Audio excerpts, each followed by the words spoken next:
Estamos comenzando un nuevo estudio, después de haber terminado el panorama del Antiguo Testamento. Estamos estudiando la Carta de Santiago, que tiene varias particularidades. El jueves comenzamos hablando un poco de qué era lo que lo hacía especial o distinto a Santiago. No sé si los que estuvieron se acuerdan de algo con respecto a este libro. ¿Qué es el primero? El primer escrito de todo el Nuevo Testamento. ¿Qué más? Escrito nada más y nada menos que por un hermano del Señor Jesús mismo. Que primero, por ejemplo, vimos en Marcos que lo negaba, no creía en él. ¿Sí? 1 Corintios 15:7 dice que el Señor se le apareció a él. Y muchos dicen que ahí es el momento de su conversión. Y lo vemos después en Hechos, siendo nada más y nada menos que uno de los pastores principales de la primera iglesia de la historia, podríamos decir, ¿sí? De la iglesia de Jerusalén. Jacobo, Pedro y Juan, ¿sí? Este Jacobo es Santiago. Entonces tenía estas ciertas particularidades. También es dirigida a una audiencia también que no tiene el Nuevo Testamento, por ejemplo. O sea, una audiencia que no tiene ni siquiera los Evangelios. Entonces va a estar como medio, podríamos decir como hasta complicado para la gente. Estos judíos habían huido de Jerusalén porque ¿qué había pasado? Habían matado a Esteban y dice que el Hechos 8 que se dispersaron por todo el imperio, fuera de lo que era Israel, Palestina. Entonces, esta es como una carta así, tipo universal, ¿no? Dirigida a muchísimas personas que estaban lejos, que muchos habían tenido que abandonar sus casas, muchos habían dejado su familia. No sabemos cómo era la situación bien económica de esta gente, pero la mayoría era gente pobre, ¿sí? Gente pobre, gente que sufría por causa de su fe. Y arrancamos en el versículo 1, donde ya no hay mucho de qué hablar, y lo hablamos más que nada el jueves. Pero él dice: yo, Santiago, esclavo de Dios y del Señor Jesucristo, escribo esta carta a las 12 tribus, los creyentes judíos que están dispersos por el mundo. Y en el versículo 1, como un repaso simplemente, hablamos de que Santiago podría haber dicho: yo, Santiago, apóstol de la primera iglesia de Jerusalén, junto con Pedro y Juan, o hermano de sangre del Señor. Podría haber, no sé, tirado esos títulos, ¿no? Yo creo que nosotros, en lo que es la iglesia, existen un montón de títulos. Por ejemplo, está el director de alabanza, se le dice, ¿no? Está el líder de jóvenes, o el líder de adolescentes, o el maestro de la escuela dominical, o el pastor. Vieron que nosotros damos títulos humanos, ¿sí? Pero también tenemos títulos divinos. Eso quiere decir títulos que Dios nos da. Y un título que Dios nos da es el mismo que Santiago hace referencia acá. ¿Cuál es el título que Dios le dio? Esclavo. ¿Sí? Y si si este pastor, medio hermano del Señor, se consideraba a sí mismo esclavo, ¿cuánto más nosotros, no? Y lo que decíamos el jueves, que podríamos, si entendiéramos ese concepto de quiénes somos, podríamos tranquilamente hoy cerrar la Biblia y irnos cada uno a nuestra casa, porque resume prácticamente toda nuestra vida cristiana.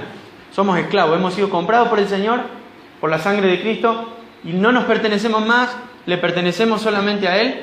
La tarea y la responsabilidad del esclavo era simplemente obedecer a su amo y hacerlo quedar bien, ¿sí? No tenía nombre propio, era el esclavo de tal, por ejemplo. Y si el esclavo hacía algo mal, ¿quién quedaba mal?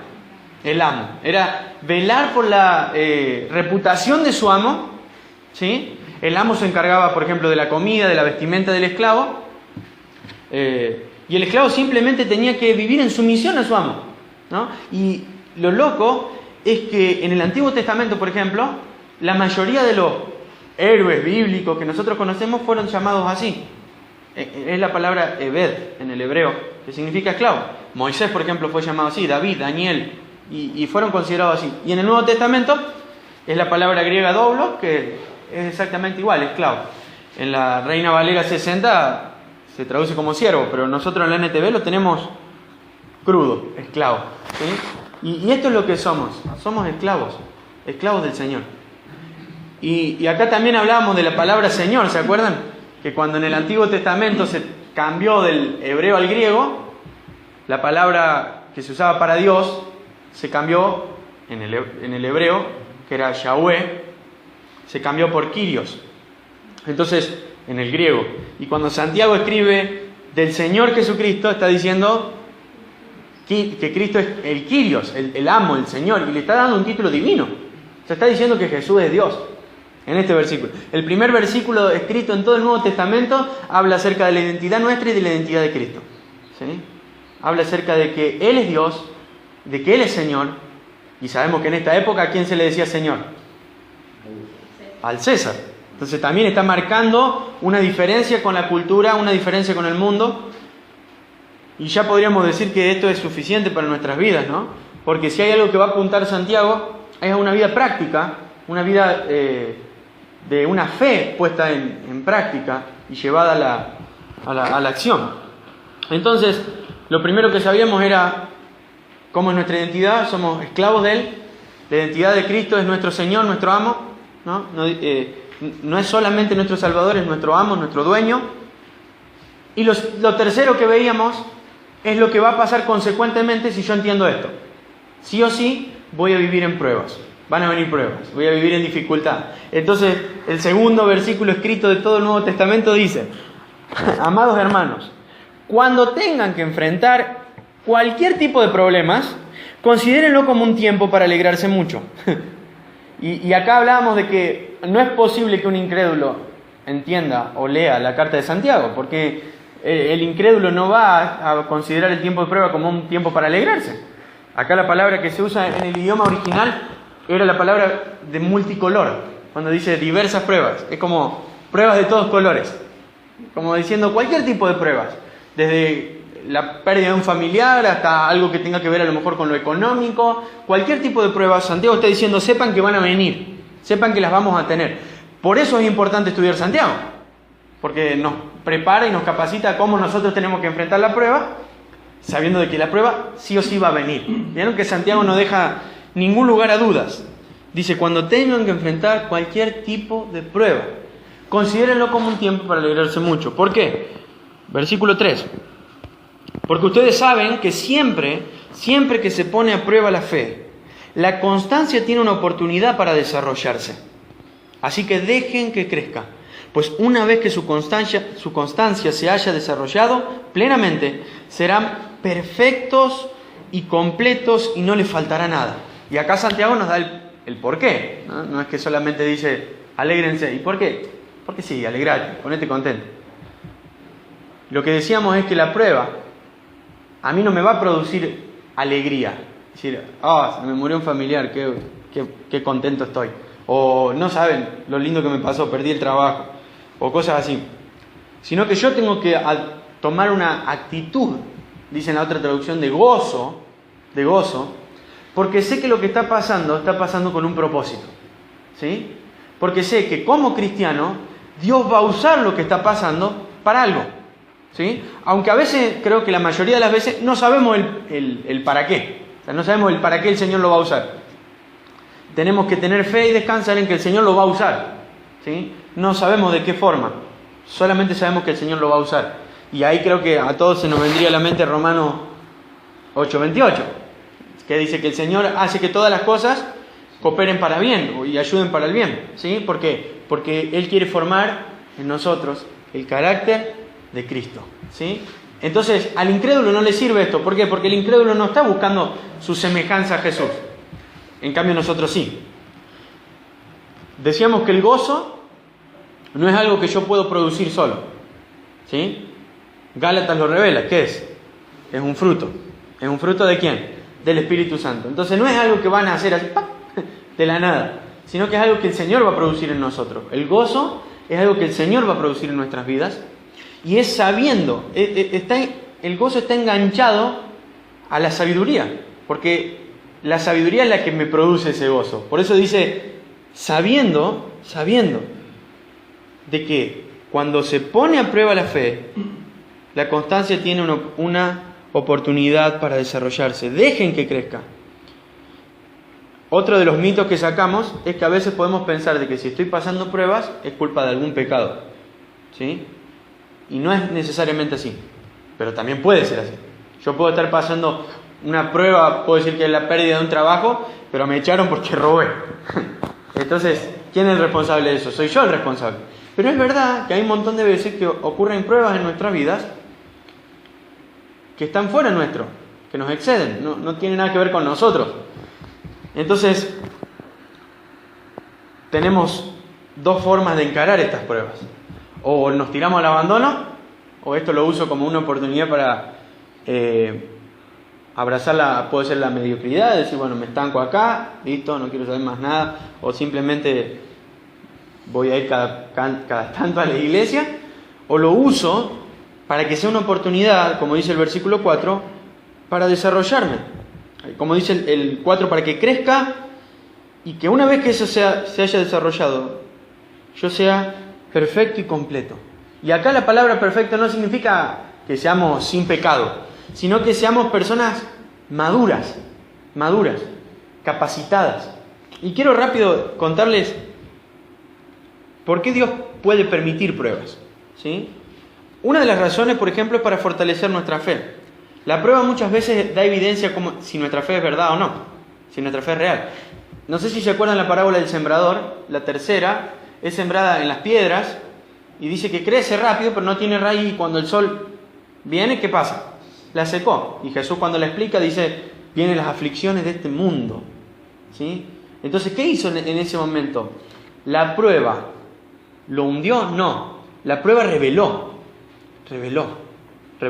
qué clase de fe tenía. Nosotros hoy todos podemos decir que tenemos fe, pero la prueba va a revelar qué clase de fe y qué tipo de fe. ¿Sí? La prueba va a revelar qué tipo de fe.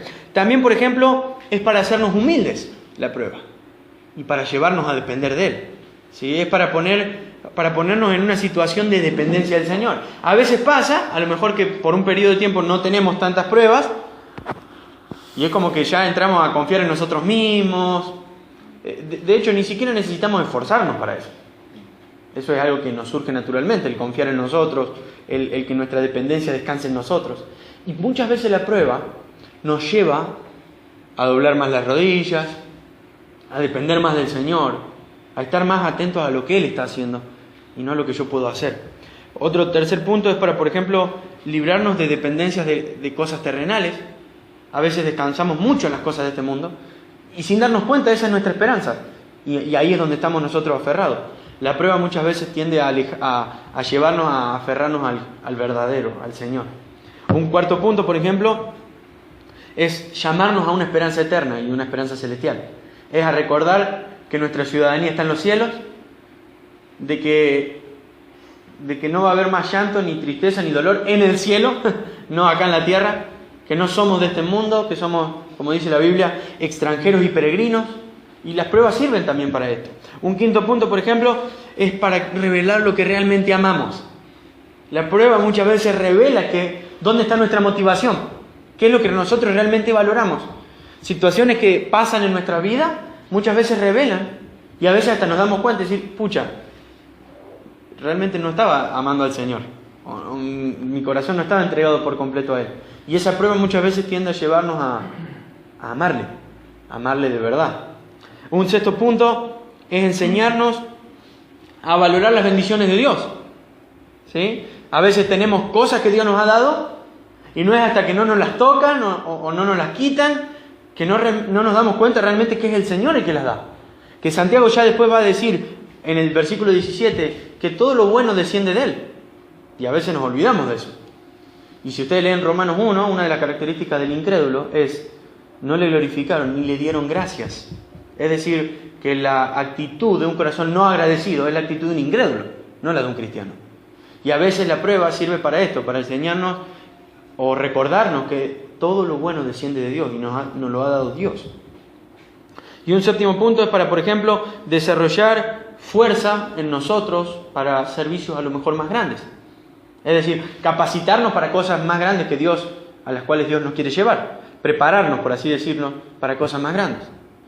Y el último punto es capacitarnos para poder ayudar a los demás. ¿Sí?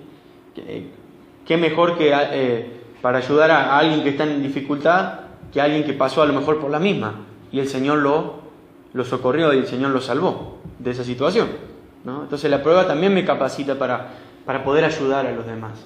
Entonces sabemos que van a venir pruebas, sabemos que somos esclavos del Señor, sabemos que Él no es nuestro mayordomo, ni nuestro socio, ni nada, es nuestro amo, Él es el quien da nuestras leyes. Y esto era lo que estaban recibiendo la iglesia, la nuevita. Se calcula que entre el 45 y el 50 después de Cristo fue escrito este libro. Supongamos que fue escrito en el 45, más o menos unos 12 años después de la muerte de Cristo. O sea, es algo muy, muy reciente, algo muy, muy nuevito, ¿no? La gente sabía por enseñanzas orales todo lo referente a Cristo. Y esto, como decíamos, es como que Santiago, como pastor, él quiere de alguna manera asegurarse o garantizar si la fe de la gente que estaba esparciéndose por el mundo era una fe genuina, era una fe sincera. Creo que si hay algo que le preocupa siempre le va a preocupar siempre a un pastor, es cuál es la condición de la fe de la gente a la cual él está, por ejemplo, pastoreando, ¿sí? Y creo que no hay nada peor que una persona piense que es cristiano y no lo sea. Está en una condición muy complicada. O que una persona asista a la iglesia y no sea cristiana. Está hasta, algunos dicen, por ejemplo, en una peor condición que un incrédulo. Porque está completamente confundido. Él piensa que es cristiano y no lo es. Y el libro de Santiago es como una radiografía a nuestro corazón para mostrar, es interesante, no para mostrar a Cristo, sino para mostrar lo que provoca el vivir en Cristo. Es como que Santiago parte desde Cristo. De hecho, muchos lo cuestionaban en mucho tiempo porque no hay enseñanza específica así directa del Señor Jesús. Pero lo que Santiago hace es directamente partir desde Cristo. Él le habla a cristianos, a gente que tiene el Espíritu Santo y que tienen a Cristo como el centro. Entonces, no habla de Cristo, no en su totalidad o no como a lo mejor esperaríamos, pero parte desde Cristo. Parte desde Cristo, ¿sí? Entonces, vamos al versículo 5, que nos enseña la cuarta verdad, que dice: si necesitan sabiduría, pídansela a nuestro generoso Dios, y Él se las dará, no los reprenderá por pedirla. Este es un llamado a la oración. ¿Vieron? Es un llamado a la oración. Santiago no dice, lean el Nuevo Testamento, porque no estaba todavía. Entonces dice, ¿necesitan sabiduría? Bueno, necesitan saber esto. Tienen que clamar a Dios. Pídensela a Él. Están esparcidos por el mundo. Santiago no sabía cuántos de los que van a leer esta carta tenían la posibilidad de leer el Antiguo Testamento. Es decir, que todo su cristianismo por ahí se iba hasta basar en esta carta. ¿Sí? Entonces, ¿qué hace Santiago? Dice, bueno, les paso la clave. Oren, oren, oren. ¿Oren por qué? Por sabiduría. Por sabiduría. Y quiero hablar un poco de la sabiduría. Por ejemplo, vamos a Job 28.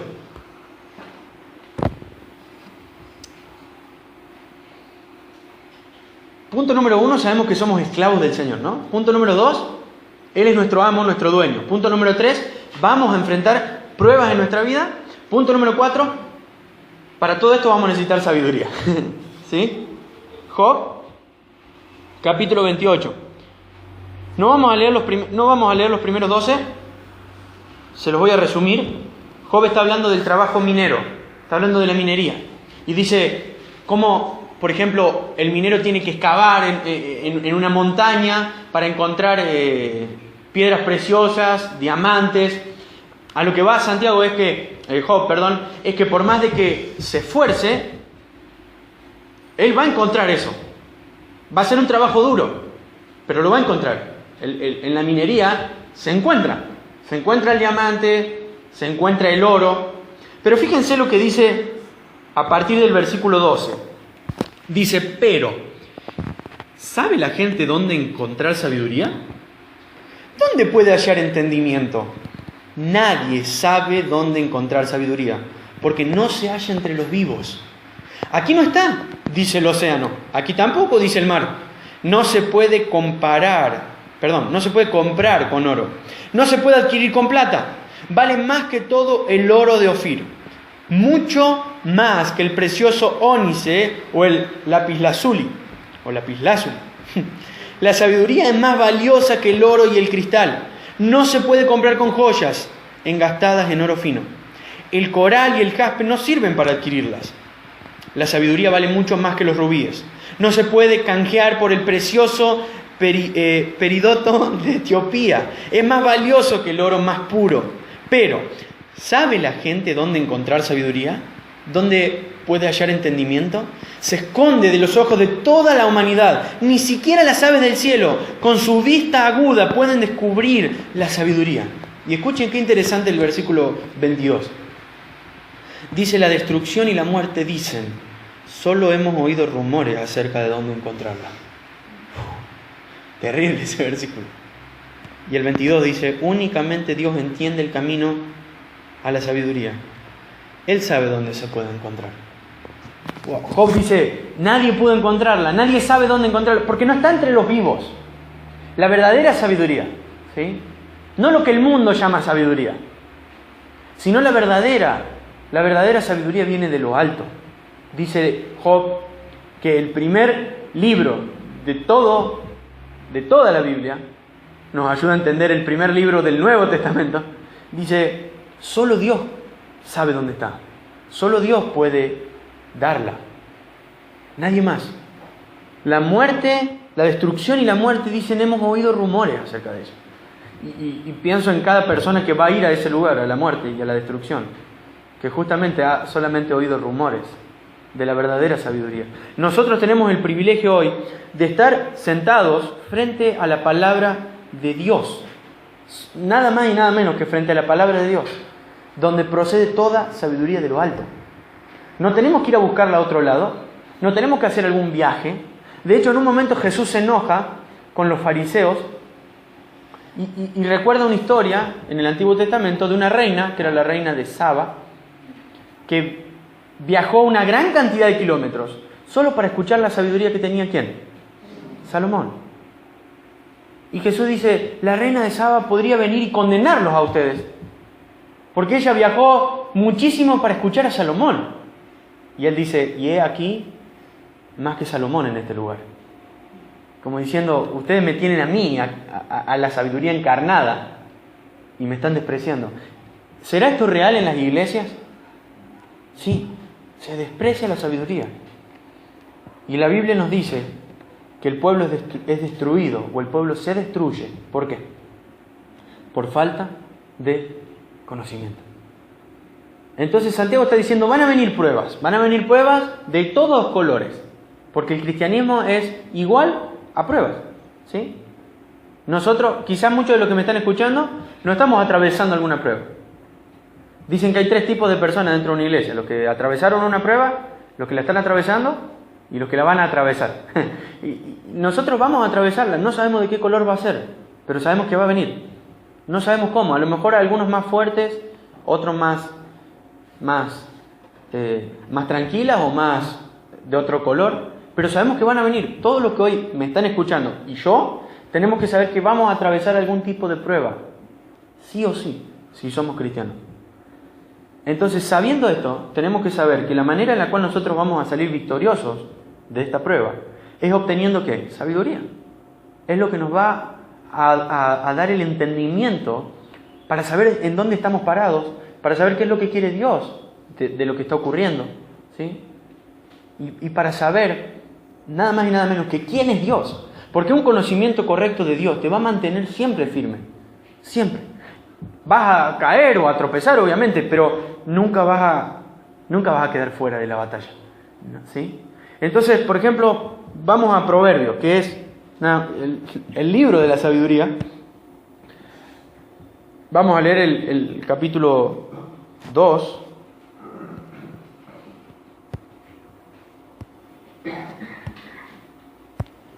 Proverbios capítulo 2,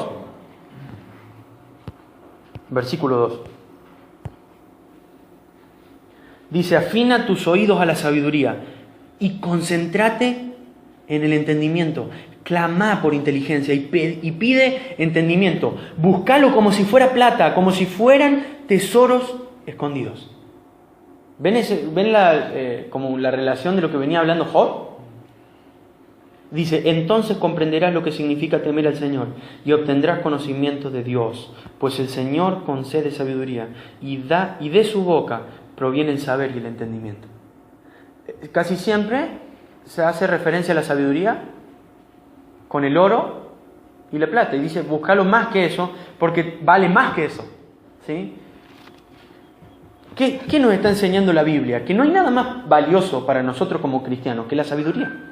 No hay nada que tenga más valor. No hay nada que tenga más valor para nosotros que la sabiduría. Y si no hay nada más valioso que la sabiduría, nosotros como cristianos, ¿no deberíamos invertir tiempo en crecer en sabiduría? ¿No deberíamos crecer tiempo no deberíamos invertir tiempo para crecer en conocimiento del Señor?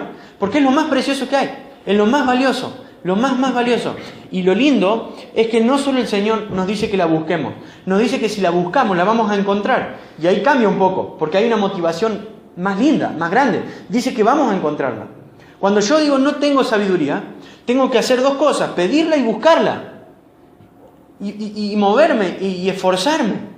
De la misma manera, como dice Job, que el minero se va a adentrar en la montaña para poder encontrar el diamante, que es algo que va a perecer, que es algo humano. De la misma manera yo me tengo que adentrar, tengo que excavar en la palabra de Dios para conocer más a Dios, más del Señor. Porque a través del conocimiento yo voy a estar preparado para el cristianismo. Yo voy a estar preparado para vivir cualquier cosa que me toque vivir. Es la sabiduría lo que nosotros necesitamos. Entonces, ¿por qué está preocupado Santiago por la primera iglesia que ha sido, que se ha esparcido? Para que sean sabios. Porque sabe que una multitud de cristianos esparcidos por el mundo sin sabiduría no iba a durar nada. No dura nada. Y más en medio de las pruebas. ¿Sí? No vamos a durar nada si nosotros no crecemos en sabiduría. Puede permanecer la iglesia. Sí, puede permanecer el salón, o la gente, o el mismo número de congregados.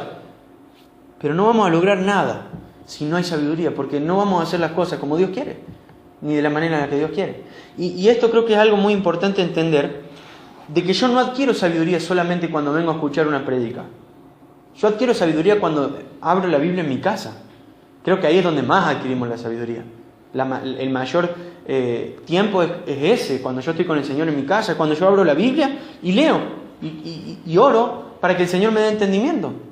Ahí es cuando la iglesia se hace fuerte, no cuando la predicación es buena solamente, sino cuando es bueno el hábito de lectura que cada uno tiene en su casa.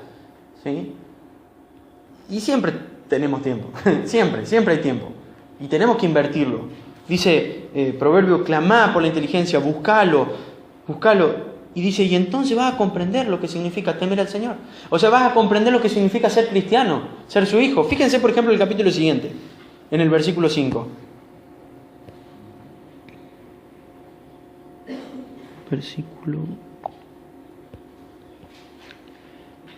Confía en el Señor con todo tu corazón y no dependas de tu propio entendimiento.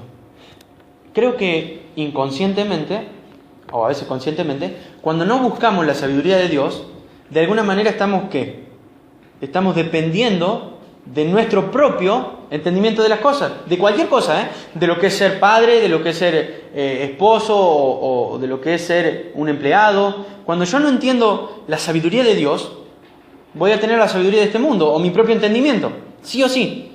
Y aunque yo no lo diga con palabras, yo dependo de mi propio entendimiento. Aunque yo no lo diga así, al no buscar la sabiduría de Dios, estoy dando a entender eso. Yo estoy dependiendo de mi propio entendimiento. Entonces dice el versículo 6, busca su voluntad en todo lo que hagas y Él te mostrará cuál camino tomar. Búscalo a Él, busca saber qué es lo que Él quiere. ¿Sí? No tengamos este conocimiento como yo puedo decir que conozco a Messi. Sí, lo conozco, lo vi en la tele, pero yo no he tenido un diálogo personal con él. No sé cuáles son sus gustos, sus preferencias. No conozcamos al Señor así. Tengamos una relación personal con Él, íntima con Él. Eso nos va a mantener firmes en las pruebas. Eso nos va a guiar, como dice ahí el versículo 6, cuál es el camino que debemos tomar. ¿Sí? Dice el 7, no te dejes impresionar por tu propia sabiduría.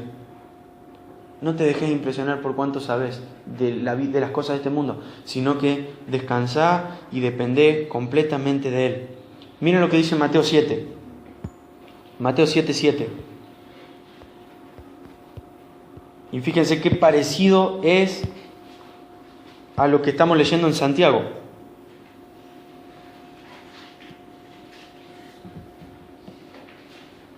Vamos a leer el 7 y el 8.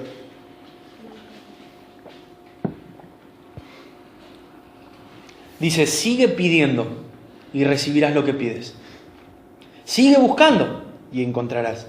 Sigue llamando y la puerta se te abrirá. Pues todo el que pide recibe y todo el que busca encuentra. Y a todo el que llama se le abrirá.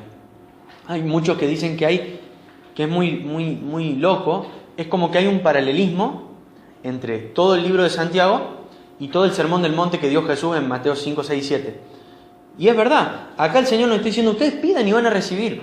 Sabemos, entendiendo la Biblia más ampliamente, Jesús dijo en otra ocasión, si alguno pide alguna cosa conforme a la voluntad de mi Padre, va a ser escuchado. No es que significa acá que podemos pedir lo que se nos antoje, ¿sí? Pero hablando de la sabiduría, ¿será la voluntad de Dios que seamos sabios? Totalmente. Entonces, si pedimos sabiduría, si nosotros clamamos por sabiduría, el Señor nos la va a dar. Y si la buscamos en su palabra, también. Porque tampoco es quedarnos sentados y solamente orar por sabiduría. Hay que buscarla, como leímos en Proverbios. Hay que buscarla, hay que esforzarse. Y el último versículo que leo con respecto a esto es Hebreos capítulo 11, versículo 6.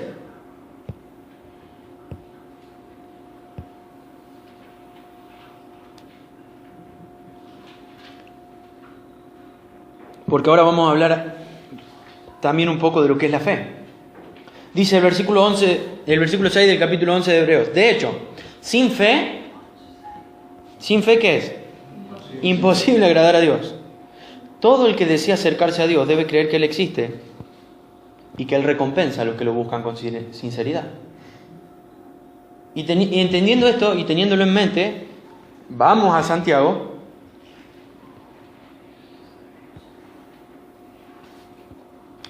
Que está después de Hebreo.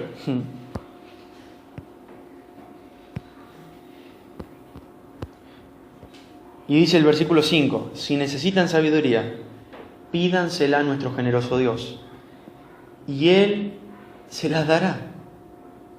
No los reprenderá por pedirla. Cuando se la pidan, asegúrense de que su fe sea solamente en Dios y no duden, porque una persona que duda tiene la lealtad dividida y es tan inestable como una ola del mar que el viento arrastra y empuja de un lado a otro. Esa persona no debería esperar nada del Señor.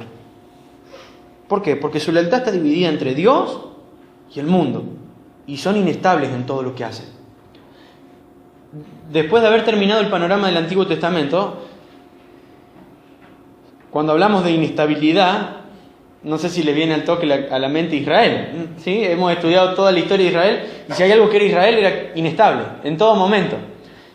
Profesaban muchas veces adorar a Dios, pero con sus hechos los negaban. Adoraban a los Baales, buscaban a la diosa, hacían postes para la diosa de Acera y eso les trajo como consecuencia el exilio y todo esto que hemos estudiado, ¿no? Y una de las cosas que creo que hemos repetido mucho es que no somos diferentes, que no somos diferentes de Israel. De hecho, muchas veces somos peores, porque teniendo más revelación que la que tiene Israel y viviendo del otro lado de la cruz, nada más y nada menos que del otro lado de la cruz, muchas veces somos exactamente igual. Entonces Santiago dice, pidan con fe. Cuando ustedes oren, no está diciendo simplemente crean en Dios cuando oren. Vieron que apunta a algo más grande. Está hablando de cómo está nuestro corazón, de cuál es la condición de nuestro corazón. Está diciendo que nuestro corazón tenga una devoción solamente al Señor. Porque si nuestro corazón está dividido, si nuestra nuestra vida está dividida. De hecho, en el versículo 8, en el original griego, la palabra es doble alma. Es como diciendo, son dos personas, como dos personas distintas. Si nuestro corazón está dividido, si nuestra lealtad está dividida, no vamos a poder esperar nada del Señor. Y es durísimo esto, durísimo, durísimo. Los imagino a estos cristianos del primer siglo enfrentando día a día la prueba de que su lealtad tenía que ser para Cristo y no, por ejemplo, para el César. De que ellos tenían que presentarse y mostrarse como seguidores de Cristo y no como seguidores del César. Y esto a muchos les va a costar la muerte. A muchísimos les va a costar la muerte. Pero Santiago dice, ustedes necesitan saber que van a pasar pruebas. Entonces necesitan tener sabiduría. Pero si Dios les va a dar la sabiduría, tienen que saber que se las va a dar a aquellos que tengan un compromiso y una devoción solamente con Él. A aquellos que quieren tener un compromiso genuino con Él. Que no anden jugando. Que no anden... que sí, que no, que quiero agradarle o no quiero agradarle, o me comprometo de vez en cuando, algunos días, o cuando se me da la gana, o cuando ando bien anímicamente, o lo que sea. Está diciendo, ustedes tienen que pedir con fe. Una fe puesta solamente en el Señor. ¿Sí? Y es como que va enganchando, pareciera como que va enganchando otro tema. Y está diciendo, bueno, pero si tienen fe, entonces tienen que saber que no, la fe es todo lo contrario a no dudar. Pero si ustedes dudan, están dudando de Dios, están dudando del poder de Dios.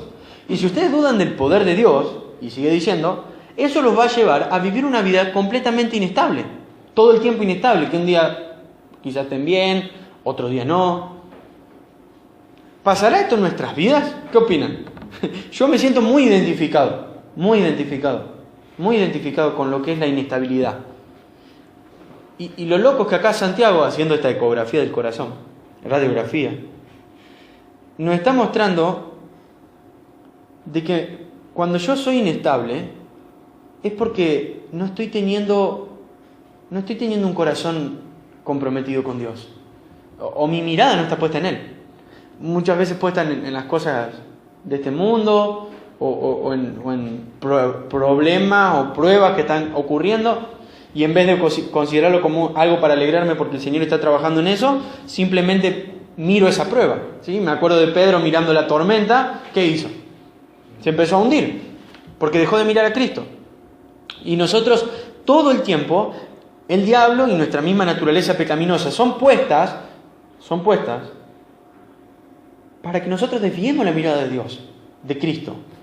Para que desviemos nuestra motivación, para que desviemos de qué forma agradarle. ¿Sí? Y estamos errando en el blanco, siempre, ¿no? Y yo me veo acá muy identificado, y hasta lo veo tan claro el pasaje, que hasta me da cosa seguir explicándolo, porque es simple decir, mira, vos tenés en el versículo 6, tu lealtad está dividida.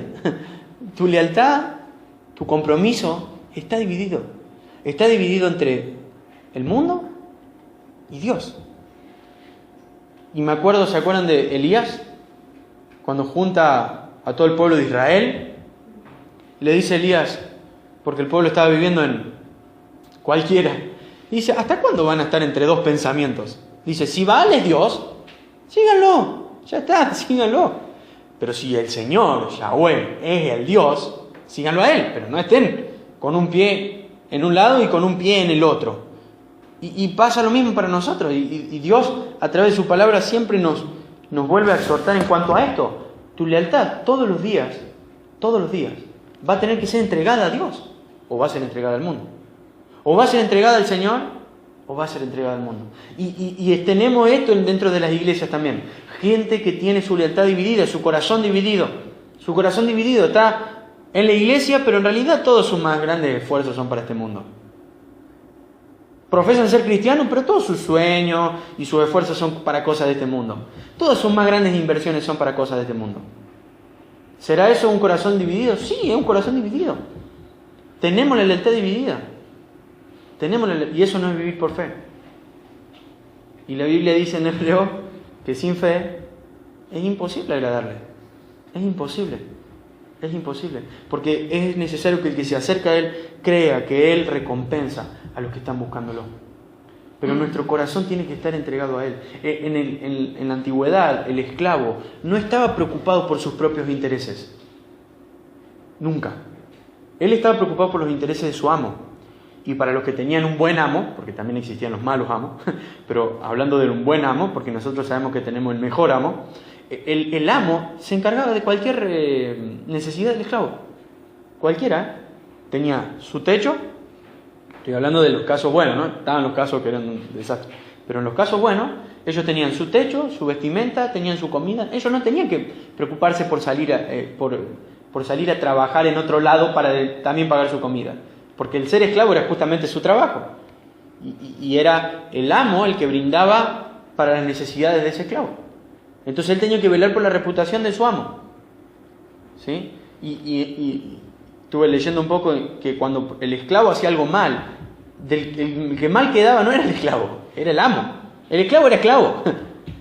Y nosotros tenemos que preocuparnos por velar por el Señor. Por preocuparnos por cómo nos estamos representando en este mundo. Cuando la gente nos ve, ¿aprende algo de Dios? ¿Ve a Dios en nuestras vidas? Porque eso es lo que tenía que hacer un esclavo, reflejar a su amo. Reflejarlo. Y si la gente ve tu corazón, o te ve en la escuela, o en el trabajo, o te ve en cualquier lugar donde nos movemos, ¿ve a Dios? ¿Lo ve de verdad? ¿Ve al Señor? ¿Ve al Señor?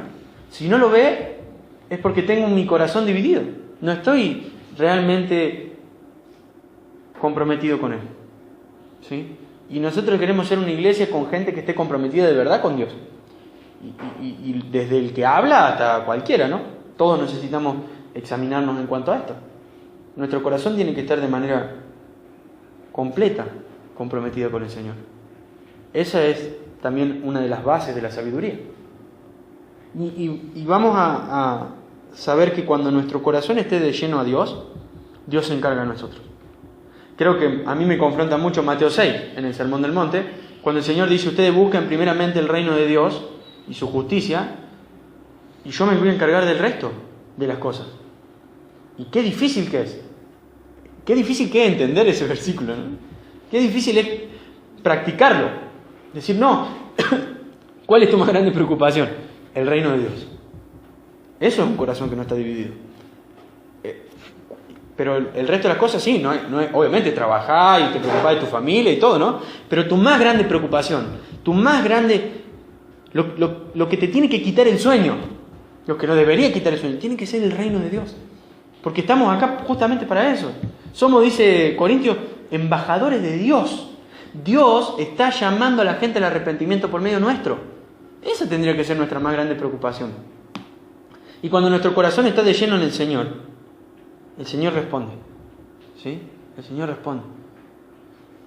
Y miren lo que dice el versículo 9. Pareciera como que Santiago va cambiando a cada rato de temas. Y dice, los creyentes que son pobres pueden estar orgullosos porque Dios los ha honrado. Y acá Santiago va a hablar de las dos clases sociales. El rico y el pobre. Porque tenía esto la iglesia. Tenía el rico y tenía el pobre. Y muchos creen que esto traía muchísimos problemas. Y acá hay un aliento para el pobre. Hay un aliento para aquel que no tiene gran cantidad de dinero. Que a lo mejor no puede descansar en que decir, tengo un buen sueldo. Dice, el creyente que es pobre tiene que estar orgulloso. ¿Pero de qué? De que Dios los ha honrado. Dios los ha honrado. ¿A qué está haciendo referencia esto? Efesios capítulo 1 dice que el Señor nos ha bendecido. Nos bendijo con toda bendición espiritual en los lugares celestiales en Cristo. Y ese Dios que es rico en misericordia ha derramado su gracia con cada uno de nosotros. Y ahora nosotros somos ricos, espiritualmente ricos. El cielo es nuestro hogar. El cielo es nuestra herencia. Una persona pobre terrenalmente puede decir, ¿qué va a heredar? No, nada. Pero espiritualmente, el cielo. ¿Y cuántas veces nos cuesta creer en esta riqueza espiritual que tenemos? Nos cuesta creer en que realmente el cielo es nuestro hogar, por ejemplo. O que Cristo, Dios dice que nos ha puesto, por ejemplo, como coherederos con Cristo. Es decir, que vamos a heredar las riquezas juntamente con Cristo. Y entendiendo bien esto, ¿ayudará en el momento de pruebas? Entendiendo de una manera correcta cuál es nuestra posición en Cristo. Claro que sí, claro que sí. Pablo decía, como no teniendo nada, mas poseyéndolo todo, decía Pablo. Como pobres, mas enriqueciendo a muchos. Y él entendía bien que su riqueza no estaba en esta tierra. Y Santiago de alguna manera está diciendo, pobres, humíllense, enorgullezcanse, porque Dios los ha honrado. Son sus hijos, son hijos de Dios. Dice Proverbio, joven fui y he envejecido y no he visto a un justo desamparado, ni a su simiente que mendigue el pan. Somos hijos de Dios y tenemos que confiar en que Dios vela por nosotros si nosotros estamos preocupados por Él. Somos coherederos con Cristo, somos ciudadanos del cielo. Dios cuida de nosotros. Jesús dice, miren las aves, si Él alimenta a las aves, ¿cuánto no nos va a alimentar a nosotros? Si Él viste la flor, que hoy es y mañana no, ¿cuánto más no lo va a hacer con nosotros? Y vuelvo a decir esto, somos confrontados con esto, porque nos cuesta creer en esto. Nos cuesta poner nuestra más grande empeño y preocupación en las cosas del cielo. Nos cuesta cumplir lo que Jesús dice, hagan tesoros en el cielo. O lo que dice Pablo en Colosenses 3, que dice, pongan la mirada en las cosas de arriba. Nos cuesta vivir de esta manera, pero tenemos que esforzarnos para vivir de esta forma. Nuestra más grande preocupación debería ser en las cosas del cielo y sabiendo que somos ricos en Cristo, espiritualmente ricos en Cristo. Hemos sido honrados, hemos sido puestos en una posición de honor que estoy seguro que ninguno de nosotros entendemos. Ninguno entiende. Entonces, Santiago se dirige al pobre y dice, cambien esa cara, alégrense, dejen de preocuparse por las cosas de este mundo, pongan la mirada en que Dios los ha honrado. Y al rico les tengo algo que decir también, dice, y dice el 10, los que son ricos deberían estar orgullosos de que Dios los ha humillado. Se marchitarán como una pequeña flor de campo. Cuando el sol calienta mucho y se seca el pasto, la flor pierde su fuerza, cae y desaparece su belleza. Y de la misma manera se marchitarán los ricos junto con todos sus logros. Y esta idea creo que Santiago la está tomando de Isaías 40, que habla de la grandeza inmensa de Dios, pero habla de la nada que es el hombre. Al punto que Isaías 40 dice que todas las naciones para Dios son como el polvo en una balanza, que son como saltamontes. Y dice, son eso. El hombre es como la hierba. El hombre es como la hierba. Hay 3 clases de flores, que no me acuerdo el nombre, solo de una, que es el lirio, que crecen en Israel, y dicen que crecen en febrero y en mayo desaparecen, justamente por el clima y todo esto. Y esta era la idea que podía entender cualquiera de los que leía. Algo de corta duración, algo que puede salir y puede ser lo más hermoso posible, pero tiene una muy corta duración. Entonces le está diciendo, rico, sepan que todo lo que ustedes tienen es perecedero. ¿Sí? Todo lo que nosotros tenemos. Y yo creo que nosotros, todos los que hoy estamos escuchando, aprendemos de los dos lados. ¿Sí?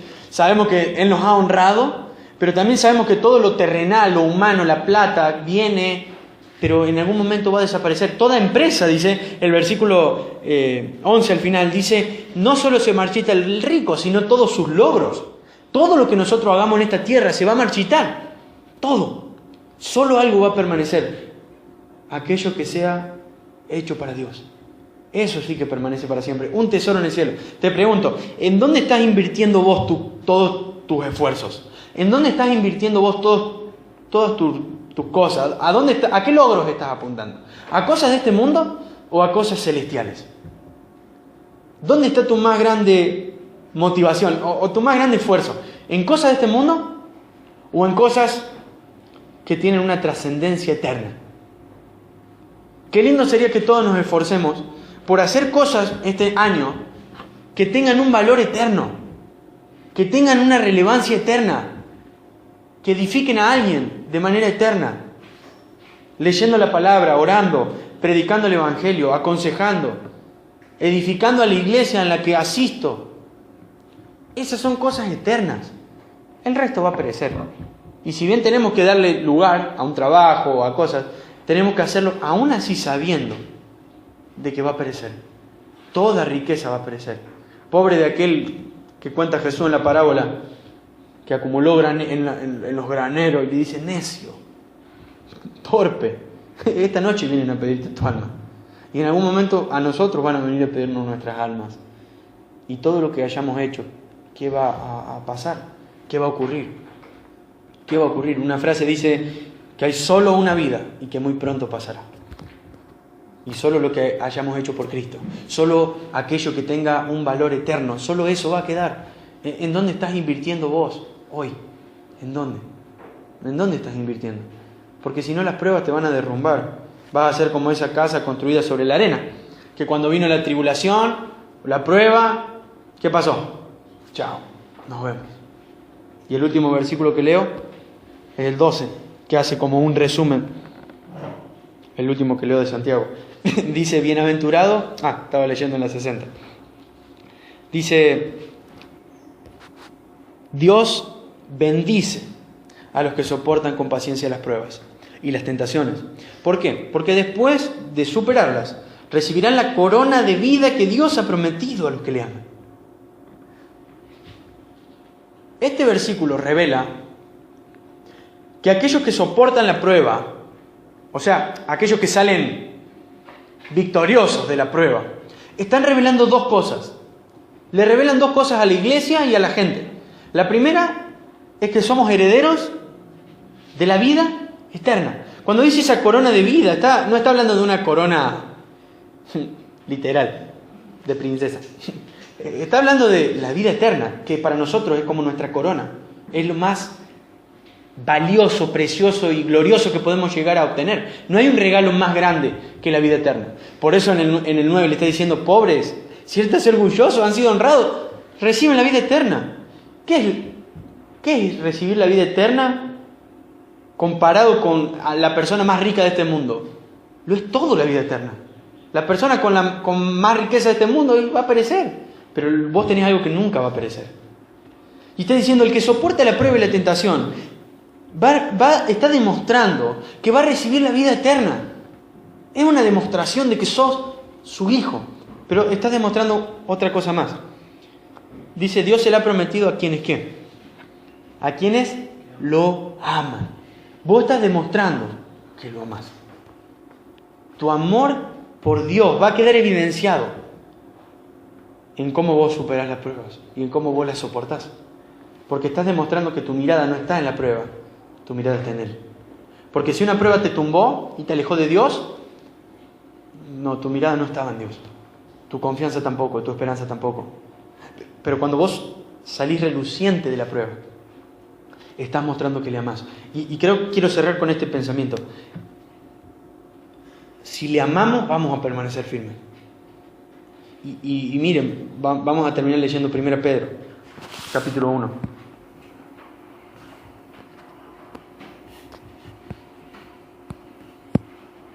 Vamos a leer del versículo 3. Y fíjense qué parecido. Dice: que toda la alabanza sea para Dios, el Padre de nuestro Señor Jesucristo. Es por su gran misericordia que hemos nacido de nuevo. Porque Dios levantó a Jesucristo de los muertos. Y ahora vivimos con gran expectación. Y tenemos una herencia que no tiene precio, una herencia que está reservada en el cielo para ustedes, pura y sin mancha, que no puede cambiar ni deteriorarse. Algo parecido a lo que decía Santiago: pobres, siéntanse privilegiados por el lugar por cómo Dios los ha honrado. Y esto es para nosotros. Miren de qué manera Dios nos honró. Tenemos una herencia que no tiene precio, dice el versículo 4. Una herencia que está reservada en el cielo. Eso quiere decir que vos no la podés perder. Es pura, es sin mancha y nunca va a cambiar. O sea, vos no podés estar acá como medio nervioso y decir: ay, ¿y si se vence? No, Dice el versículo 5, por la fe que tienen, Dios los protege con su poder hasta que reciban esta salvación. Estamos guardados por Él, asegurados por Él. Por eso tenemos que tener gozo también en la prueba. Estamos guardados por Dios. Dios está a cargo de nosotros. Dice, la cual está lista para ser revelada en el día final, a fin de que todos lo vean. Versículo 6, así que alégrense de verdad. Es como si Pedro hubiese sido copastor con Santiago. Así que alégrense de verdad. Les espera una alegría inmensa, aunque tienen que soportar muchas pruebas por un tiempo breve. ¿Ven qué parecido? Se me hace como que charlaban bastante de esto Santiago y Pedro. Estas pruebas demostrarán que su fe es auténtica. Está siendo probada de la misma manera que el fuego prueba y purifica el oro. Aunque la fe de ustedes es mucho más preciosa que el mismo oro. ¿Ven? Lo mismo que dijo Job, lo mismo que dijo Salomón en Proverbios. La sabiduría, la fe, valen más que el mismísimo oro. Y está diciendo Pedro, cuando está siendo puesta a prueba, alégrense, porque así como el oro tiene que ser puesto en el fuego para que la escoria salga y quede el oro completamente puro, de la misma manera Dios desea una fe pura en nosotros y va a poner la prueba, va a poner el fuego de la prueba. ¿Para qué? Para que nuestra fe quede purificada. ¿Se acuerdan que nosotros muchas veces hablamos de que la levadura es como este símbolo de pecado? ¿Sí? ¿Qué hace? Deforma. Cuando vos pones algo con levadura en el fuego, ¿qué pasa? Se muere. O sea, la levadura no tiene más su poder. ¿Y levadura? ¿Dónde está tu aguijón? La levadura no tiene más su poder. El fuego la mató. Y de la misma manera, cuando somos puestos a prueba, muchas veces ocurre esto. El pecado es eliminado en nuestra vida. Y la prueba nos acerca mucho más al Señor. Y nos hace crecer en carácter, en madurez, en el carácter de Cristo. Y no nos gusta la prueba, ¿eh? No nos gusta. Pero Dios está haciendo algo. Dios está trabajando en nuestras vidas. Está moldeando nuestros corazones. Entonces vamos a saber que van a venir pruebas, sí. Pero también vamos a saber que todo ayuda para nuestro bien. Y que Dios nunca nos va a dar algo que nosotros no podamos soportar. Y que siempre, juntamente con la prueba, va a estar su poder, su guía, su mano. Dice el Salmo 40 y pico. Aún más allá de la muerte me vas a guiar. Y me sostendrá tu fuerza. El Señor va a estar con nosotros. Y dice, voy a leer de vuelta el 7 porque me encanta. Dice, estas pruebas demostrarán que su fe es auténtica. Está siendo probada de la misma manera que el fuego prueba y purifica el oro, aunque la fe de ustedes es mucho más preciosa que el mismo oro. Entonces su fe, al permanecer firmes en tantas pruebas, les traerá mucha alabanza, gloria y honra en el día en el que Jesucristo sea revelado a todo el mundo. Y escuchen el 8, cómo se engancha con lo que decía el versículo 12. Ustedes aman a Jesucristo a pesar de que nunca lo han visto. Aunque ahora no lo ven, confían en Él y se gozan con una alegría gloriosa e indescriptible. La recompensa por confiar en Él será la salvación de sus almas. ¿Ven lo mismo? El amar a Cristo, aunque no lo veamos, nos va a mantener firmes en esta vida llena de pruebas. Llena. Y nuestra mirada va a estar puesta, en el versículo 9, en que va a haber una recompensa final, la salvación de nuestras almas. Un día, ustedes que han creído en Cristo van a ser salvos, van a recibir un nuevo cuerpo y van a heredar para siempre la vida eterna. Vamos a estar en aquel lugar donde no hay dolor ni tristeza, ni nada malo, absolutamente nada. Y vamos a recibir la gloria. Y Cristo va a estar con nosotros para siempre. Y esa tiene que ser nuestra mirada para permanecer firmes. Busquemos la sabiduría que proviene de Dios, solamente de Dios, sabiendo que Él está en control de todo y que nos espera una salvación hermosa y gloriosa. Crezcamos en esto, porque es bueno ver la vida desde la perspectiva de Dios. ¿Sí? No la veamos desde la nuestra. Veamos la vida, veamos este mundo o las cosas que nos pasen, veámoslo todo, empecemos a verlo desde la perspectiva de Dios, porque eso va a traer gozo a nuestras vidas, ¿sí? Vamos a orar para terminar.